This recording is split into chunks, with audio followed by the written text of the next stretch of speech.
Hello అండి, welcome back to our channel Banu recipes. వీడియోలో అనపగింజలతో మసాలా కర్రీని ఎలా ప్రిపేర్ చేసుకోవాలో చూపిస్తున్నా. చాలా టేస్టీగా ఉంటుంది. రైస్, రోటీస్ ఇలా ఇందులోకైనా సర్వ్ చేసుకోవచ్చు. చాలా సింపుల్ ప్రాసెస్ కూడా.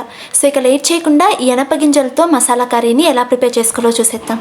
సో ముందుగా స్టవ్ మీద ఒక ప్యాన్ని పెట్టుకుని అందులోకి 2 టేబుల్ స్పూన్ వరకు పల్లీలు, 2 టేబుల్ స్పూన్ వరకు ఎండు కొబ్బరి ముక్కల్ని వేసుకుని లో ఫ్లేమ్లో మాత్రమే వీటిని బాగా ఫ్రై చేసుకోండి. ఇలా బాగా ఫ్రై చేసుకున్న తర్వాత ఇందులోకి 1 టీ స్పూన్ జీలకర్ర, 4 లవంగాలు, 1 ఇలాచి, అలానే 1 ఇంచు దాల్చిన చెక్క వేసి లో ఫ్లేమ్లోనే మంచి అరోమా వచ్చే వరకు ఫ్రై చేసుకోండి. సో ఇలా మంచి అరోమా వచ్చే వరకు ఫ్రై చేసుకున్న తర్వాత స్టవ్ ఆఫ్ చేసి వీటిని కంప్లీట్గా చల్లారనివ్వండి. ఇలా చల్లారిన తర్వాత ఒక మిక్సీ జార్లోకి ట్రాన్స్ఫర్ చేసుకుని కొద్దిగా వాటర్ని యాడ్ చేసుకుని వీడియోలో చూపిస్తున్నట్టు ఇలా మెత్తని పేస్ట్ లాగా బ్లెండ్ చేసుకుని పక్కన ఉంచుకోండి. ఇప్పుడు స్టవ్ మీద ఒక ప్రెషర్ కుక్కర్ని పెట్టుకుని అందులోకి 2 టేబుల్ స్పూన్ వరకు ఆయిల్ని వేసుకోండి.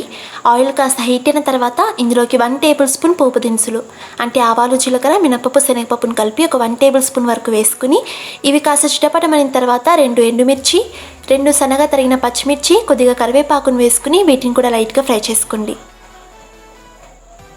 ఇవి లైట్గా ఫ్రై అయిన తర్వాత ఇందులోకి సన్నగా తరిగి పెట్టుకున్న ఒక పెద్ద సైజు ఉల్లిపాయ తరుగును వేసి ఆనియన్స్ గోల్డెన్ బ్రౌన్ కలర్ వచ్చే వరకు ఫ్రై చేసుకోండి.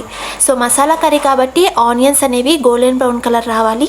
ఇలా వీడియోలో చూపిస్తున్నట్టు గోల్డెన్ బ్రౌన్ కలర్ వచ్చాక ఇందులోకి 1 టేబుల్ స్పూన్ వరకు అల్లం వెల్లుల్లి పేస్ట్ వేసి పచ్చివాసన పోయే వరకు ఫ్రై చేసుకోండి.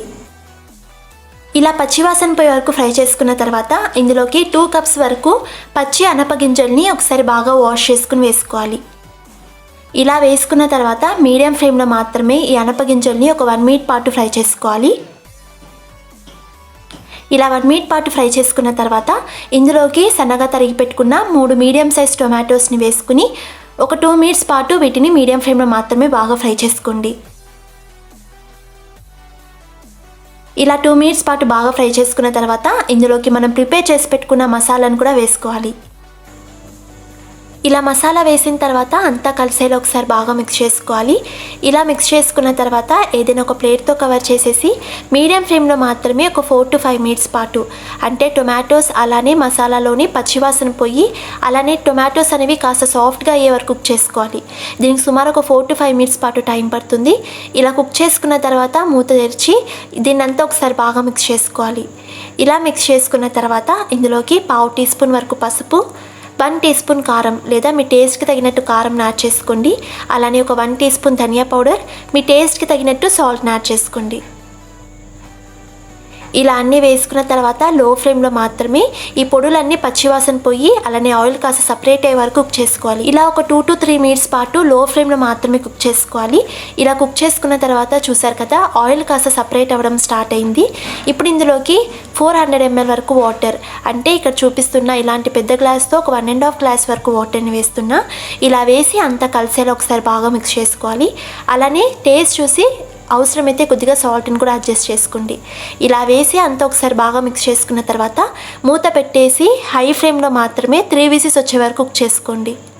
ఇలా 3 విజిల్స్ వచ్చిన తర్వాత స్టవ్ ఆఫ్ చేసి ప్రెషర్ అంతా పోయిన తర్వాత మూత వేసి చూస్తే చూసారు కదా మనకు పర్ఫెక్ట్ కన్సిస్టెన్సీలో కర్రీ అనేది కుక్ అయింది.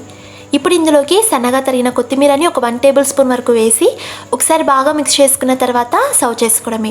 రైస్, రోటీస్ ఇలా ఇందులోకైనా చాలా టేస్టీగా ఉంటుంది అండ్ ప్రాసెస్ కూడా చాలా సింపుల్. సో ఈ వీడియో మీకు నచ్చినట్లయితే వీడియోని లైక్ చేసి మరిన్ని టేస్టీ అండ్ హెల్తీ రెసిపీస్ కోసం మన ఛానల్ని సబ్స్క్రైబ్ చేసుకుని అలానే పక్కనే ఉన్న బెల్ ఐకాన్ కూడా ఇచ్చేయండి. సో నేను పోస్ట్ చేసే ప్రతి వీడియోకి మీకు నోటిఫికేషన్ వస్తుంది. And thanks for watching.